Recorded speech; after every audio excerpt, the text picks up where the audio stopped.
Hello, it's me, Mr. Wright. I wanted to show you something about timpani. I've got the camera set way low so you can see what I'm going to do with the pedals down here, which are very, very important. That's how we tune the timpani. And also, what we do here, hopefully you'll be able to see my stick motion.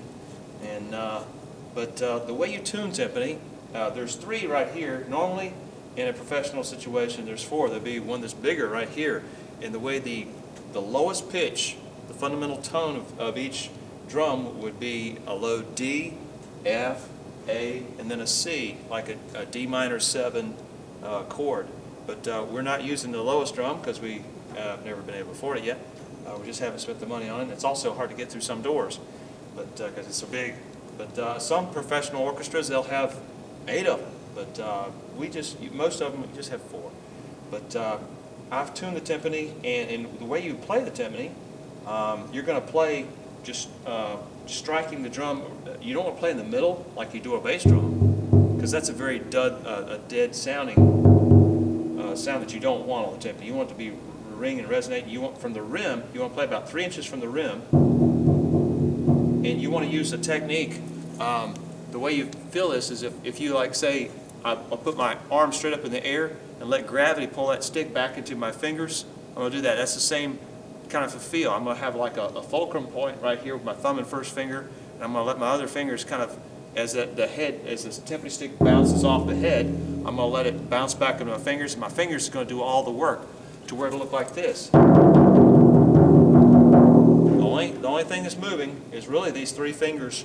Let me move a little bit closer so you can see what I'm doing. It's really just these 3 fingers right here, and I'm letting gravity just kind of do all the work. So you basically, you don't want to play over here, right here. And you want to stand up and position your body to where you can play between all 3 and be able to move like that. You can't sit on a stool, and a lot of professional players do, because that way they have their feet available to shift and change through the song, and there will be notated in your music a lot of times when you have to shift. And they'll tell you which one to shift also. So nice of them.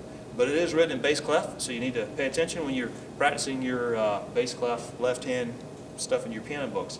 But you want to play, and the way you do a roll, you don't do a double bounce like you do on a snare drum. It's a single stroke roll, and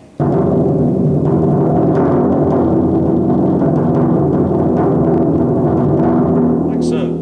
And you've got sostenuto mallets like these. They're kind of fuzzy on the end. It's nice for playing stuff where you want just a nice, rich, warm roll. But notice how it's kind of frayed like that. This comes from when kids, they'll take it and they'll scratch their back with it, or they'll bang it on their legs, and it just tears these up. These mallets are $27 for the pair here, and you could easily find the Vic Firth replacement pads, which you could just get rid of the old ones and put these new ones on, and I'm sure they still make them, but I've not been able to find them in the past couple of years, and it's kind of expensive. So don't ever rub these or lay these on the ground or bang on carpet or whatever. Only let this don't even touch it with your hands. Let this only play or touch the timpani heads. That's all you want to do with it. And the other type of mallet, there's lots of different types, but the main 2 mallets that we want to deal with is the sostenuto and the staccato type mallets. Notice this is kind of pretty hard. It's very durable. We've had these here for about 17 years or so, and they're still looking fairly good. They're kind of beat up, but they're doing good. And these give us more of an articulate sound.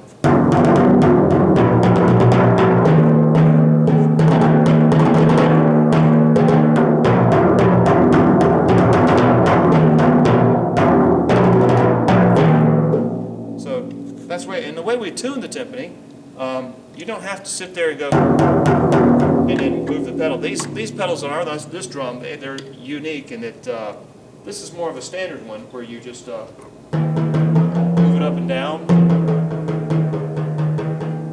just right where it's a balanced action made by Ludwig. But some of the earlier models there's some that are out there that are kind of strange. Like these 2 right here, there's a little clutch that you have to move to the side before you can move it. And then you have to release that clutch, and it holds it right in place. It's kind of nice, but it takes a while to get used to it. But the way you tune up a timpani, you don't have to sit there and bang on it the whole time. You can basically just put your ear up to the head and just tap on it lightly so that only you can hear it. And you just take it and and you want to tune up to the pitch that you're going to. You don't want to tune down, like you don't want to go like that, because once you start playing the timpani and playing it in a robust sense, it may loosen up the heads and it'll go flat on you. So you want to start from the low end of it and like that, and then that way the timpani, once you start playing at a fortissimo level, it'll stay in tune for you.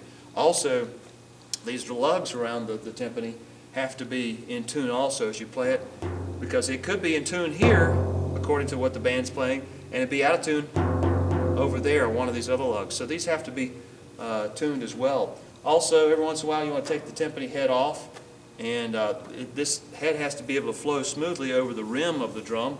So it's a good idea to sometimes just put a little bit of Vaseline all around that rim to make sure that head is able to move freely. So hopefully that was helpful to you. Sorry you couldn't see my face. I guess you didn't miss anything. But that's the timpani technique. Hopefully that was helpful to you. Wanted to add something to that last presentation. You want to keep your mallets in what's called a stick bag, to where this soft part right here of your timpani mallets can be protected.